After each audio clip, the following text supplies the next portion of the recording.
When we read something, most of the time I've seen students are reading same page half an hour looking at it. If you ask, what are you reading? I don't know, sir. Mind is elsewhere. It happens. Now, how do you control that? How can you make your reading more effective? Have you heard of this formula? SQ3R? B.Ed students, they know about it. Yes. Education, they know about it. But you can use it it's very effective in studying. In any book you are studying, textbook or anything. Write it down. SQ, capital S, capital Q, 3R. R. SQ3R. What is this? How to study. How to read a book. S means S. Right? Give a dash. S means survey. SURVEY. Survey. S is survey. I will explain what it means. Survey. Q stands for question. Q stands for question. Questions, plural. Q stands for questions. Then 3R. 3R. R1 is read. Read. R2 is recite. RECITE. Recite. R3, third R, is review or revise. Anything you can write. Review or revise. Revise. R1, read. R2, recite. R3, review or revise. What does it mean? You see, first of all, survey. Normally when we start any book, history or commerce or any physics book, what we do is we start at the first page, chapter 1, first page, and then we start reading one after another. What is there in the book, where we are going, we don't know.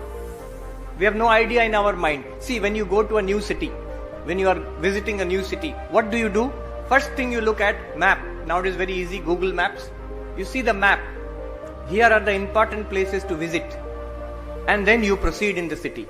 You will never go into a city and start walking in the streets here and there. You will get lost and you will not be able to see anything. So in the same way, when you start a book, a chapter, you start a book, you look at the contents, quick look at the contents page.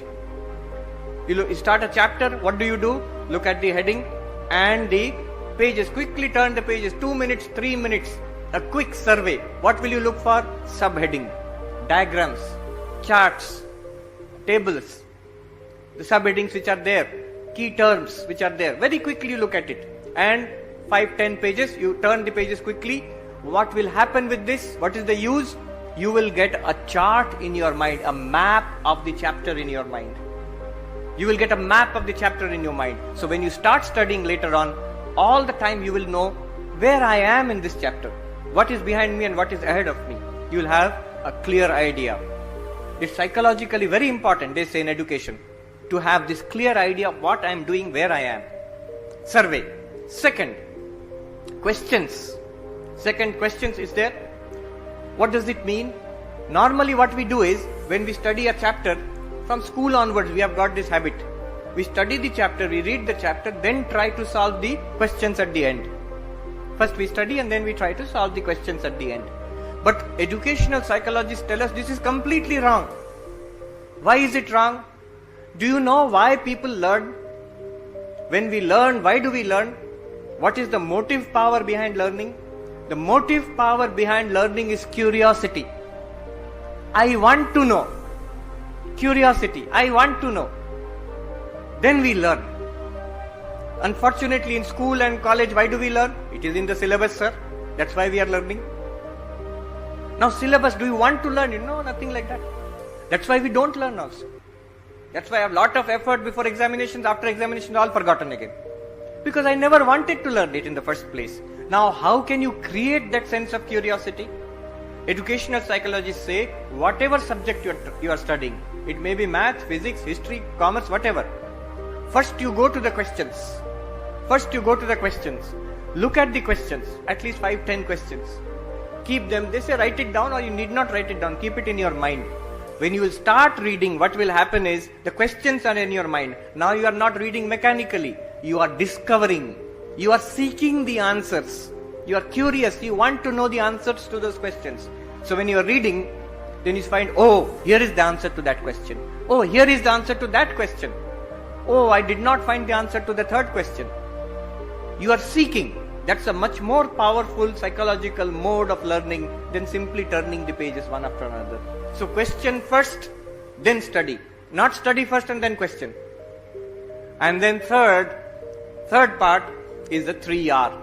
After survey and questions, it is taking so long to explain it, but actually when you do it, it takes just few minutes. Then you start reading. First is R1, reading. How do you read? Do you have to learn how to read also? Yes, you have to learn how to read. Active reading. There is something called active reading. What is active reading? Don't simply hold the book and stare at it.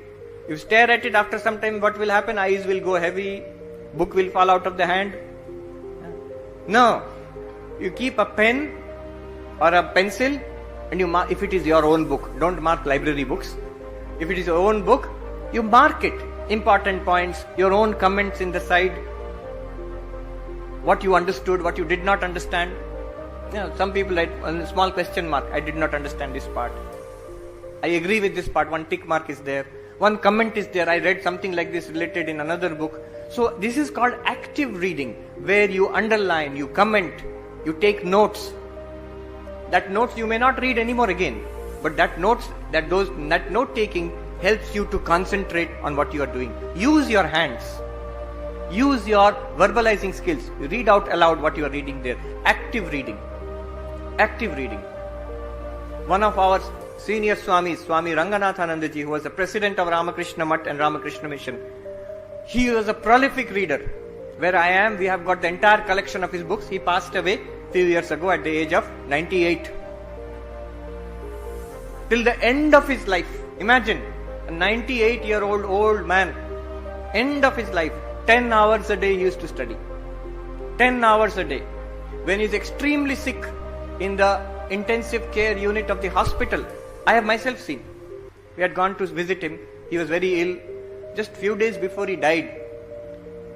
Reading such a thick book on, you will not guess what subject, on the connection, interface between meditation and neuroscience, Zen and the brain. Such a thick book. Just 2 days before passing away, 3 days before passing away, he's reading that book and underlining, lying in the intensive care unit of the hospital, reading the book, underlining, making comments. Hand is shaking like this, but he's still doing that. Active reading. All his books, thousands of books he has given to our library, I have seen. All of them are marked. All of them there are comments. Everywhere it's written which date he started, which date he completed. So, active reading, that is R1. R2, recite. After reading 1 page or 2 pages, don't go further. Stop. Mentally you recite. Not like a poem. Just mentally recite the main points. You may feel I am understanding. When you try to recite by covering the book, you will find 1 or 2 places you have got doubts. You don't remember or you don't understand. You have to go back there and take a look. That is called revise, R3. R3, revise. So this is SQ3R. Survey, question, read, revise, read, recite and revise. This is just one technique how to improve our thinking, our studying skills. Many other things are there.